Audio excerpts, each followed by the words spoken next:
The Assassin's Creed series has had a lot of entries, and with it, it has had a lot of DLCs alongside the main games. Starting in 2009 with Assassin's Creed 2, every single Assassin's Creed since has had some sort of expansion attached to it. And with that, we've seen some great DLCs, some bad DLCs, and some downright ugly DLCs. Let's have a look, shall we? Before we begin, it would really be appreciated if you could hit like, and if you're new here, make sure to subscribe with post notifications turned on. So starting off, of course, we have Assassin's Creed 2, in which Ubisoft removed two of the later sequences of the game to be added as DLC content, which especially at the time was considered a terrible business practice. However, these sequences were removed for very good reason, as they entirely halt the narrative pace of the game and don't provide anything revolutionary enough gameplay wise to justify their inclusion into the main story. The first of the two DLC sequences sees Ezio and Niccolo Machiavelli take refuge in Romagna with the help of Caterina Sforza, only to find the city sieged by the Orsini family. Or is it the Orsi family? I don't remember.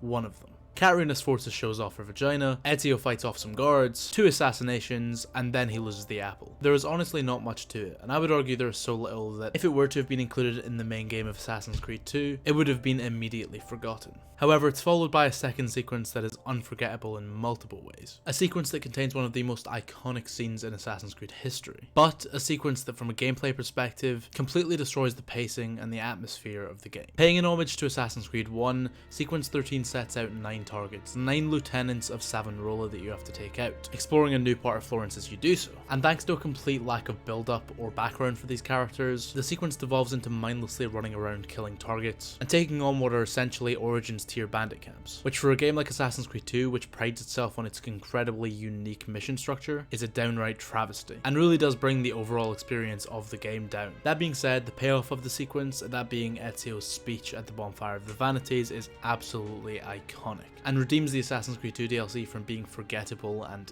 terrible.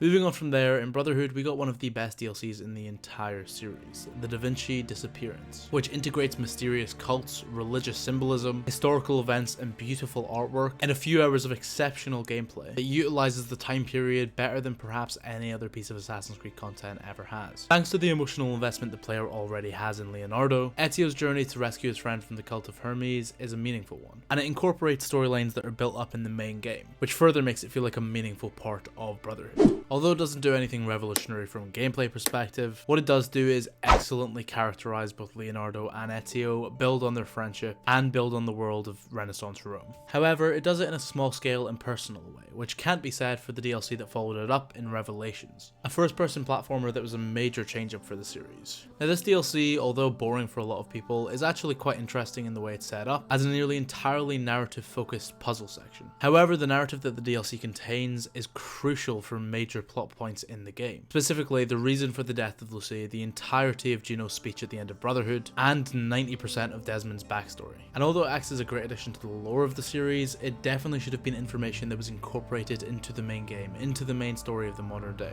I'm a stickler for when people put vital information into side media, and this is the epitome of that. And for that reason, along with the relatively boring gameplay, I have to say that Revelations DLC is down at the bottom of my list. Not entirely at the bottom, but it's near the bottom. Moving on from there, we have the main expansion for Assassin's Creed 3, the Tyranny of King Washington, which is, well, it's this. Connor turns into a bear. What could have been a fascinating exploration of Native American culture, as well as an interesting look into the ethical quandaries of both monarchy and democracy, turns into a ridiculous, over-the-top, melodramatic, and downright comical section of gameplay that acts as nothing more than a false alternate reality that leaves zero genuine effect on the character of either Connor or George Washington. And also, Connor turns into a fucking bear. This DLC sucks. Moving on, we have Assassin's Creed 4 Black Flag's Freedom Cry, which was released on its own as a separate standalone side game. And honestly, it does deserve that title because Freedom Cry is a significant addition to Assassin's Creed Black Flag. However, the content that it contains is fairly dry in its gameplay formula. Although of course the motivation to free slaves is always going to be existent in any human that's not entirely morally corrupt, utilizing it as a gameplay formula does get quite repetitive after a while, as the DLC at points feels like a chore to get through. Again, using that bandit camp structure as a replacement for genuinely interesting and unique mission structure. On top of that, I'd argue that Adewale serves as a fairly uninteresting protagonist and works far better as a side character, a right-hand man figure, as he does in the main game. It's by no means offensively bad, but I wouldn't ever go out of my way to play it or recommend anyone else does. That being said, I without a doubt would recommend every single human being who has ever played Assassin's Creed Unity to play Assassin's Creed Unity Dead Kings, which of course was released for free by Ubisoft after the absolute disastrous launch of the main game.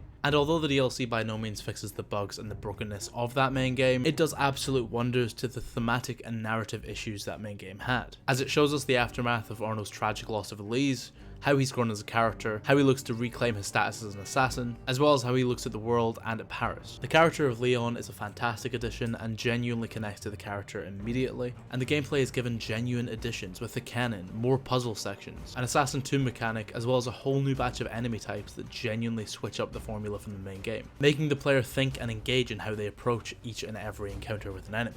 Honestly, based on Dead Kings alone, you would think that Unity is a top tier game, and for that reason I would recommend it to anyone who's interested in the series. The Jack the Ripper DLC is a bit of a strange one for me, because although there are so many elements of it that I absolutely despise, it does do some things that I genuinely love. Now, of course, it's built on the basic gameplay of Assassin's Creed Syndicate, which is a problem in itself considering the many flaws that that game has, the parkour being absolutely broken, the combat being boring and repetitive, the gameplay generally feeling dull, sluggish and slow, and the world being fairly empty. However, as the game fast forwards a few years and we see a more matured Jacob and Evie, we do get a glimpse into a version of Syndicate that takes itself seriously. It doesn't actively try to parodicize and satirize the series it's built on. However, that's kind of thrown out the window when Jack the Ripper appears, because when faced with one of the most interesting mysteries in human history, Ubisoft Montreal decided to turn it into some weird, terrible joke. A joke that may not have been intended, but a joke that is hilariously bad nonetheless. Because Jack the Ripper is revealed to be Jack the Lad, a former assassin that Evie and Jacob mentored in India.